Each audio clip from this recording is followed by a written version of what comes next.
Look at the original design of the Jerusalem temple. It was built with a singular architectural purpose, to provide a pure, quiet space for reverence. But its decline did not happen through a sudden, violent invasion. The sacred space degraded through slow, creeping accumulation. A merchant set up a table. A money changer brought in livestock. Day by day, commerce expanded and noise quietly filled the courtyards.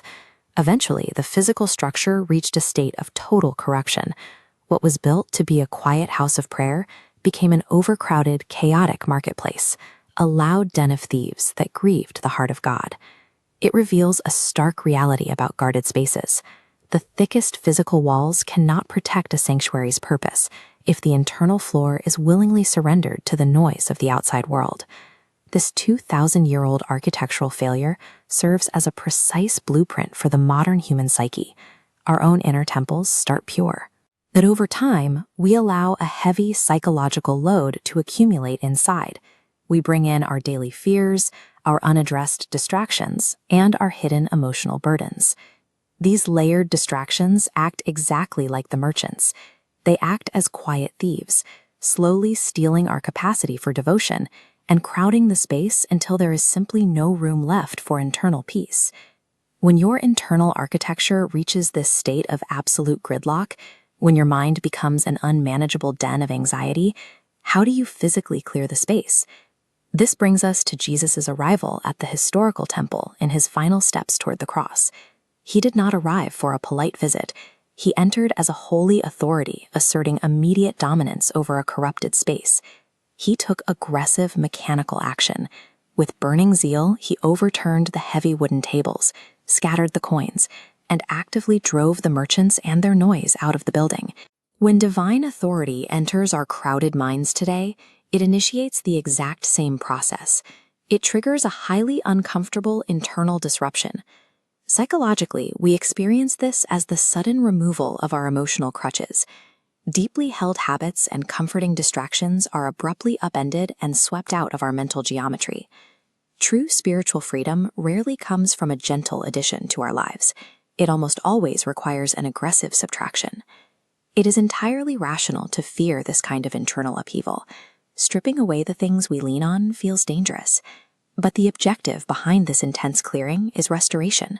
He clears the ground to build something new. Look at the immediate historical aftermath of the temple clearing. The moment the tables were flipped and the merchants were removed, the space quieted. And then the broken and vulnerable were finally able to walk inside. Jesus immediately healed them in the exact space where chaos had previously reigned. This clearing serves a mechanical function. The removal of the old structures makes the arrival of healing and presence possible. The divine method remains identical today. When Jesus approaches us now, he does not survey the mess we've made of our minds to condemn us. He steps in to aggressively reclaim the territory that belongs to him. As we observe his walk toward the cross, we are presented with a necessary action. We must make a deliberate choice to surrender to this process. This involves letting down the internal defenses we have spent years reinforcing. It is the active decision to drop the bolt and allow him access to the rooms we have kept most private. Divine restoration cannot be executed by force.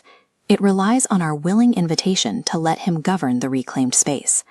The moment that space is surrendered and purified by holy authority, the internal environment shifts. The mind permanently pivots. What operated as a crowded, anxiety-ridden den of thieves is restored into a quiet house of prayer. With the noise of the thieves finally gone, the mind settles into a new stillness. In this quiet, healing begins to take root, and the space once filled with anxiety becomes saturated with his presence. A heart fully possessed by Jesus becomes the ultimate safe harbor. The temporary friction of holy disruption is infinitely outweighed by the quiet glory of a restored mind.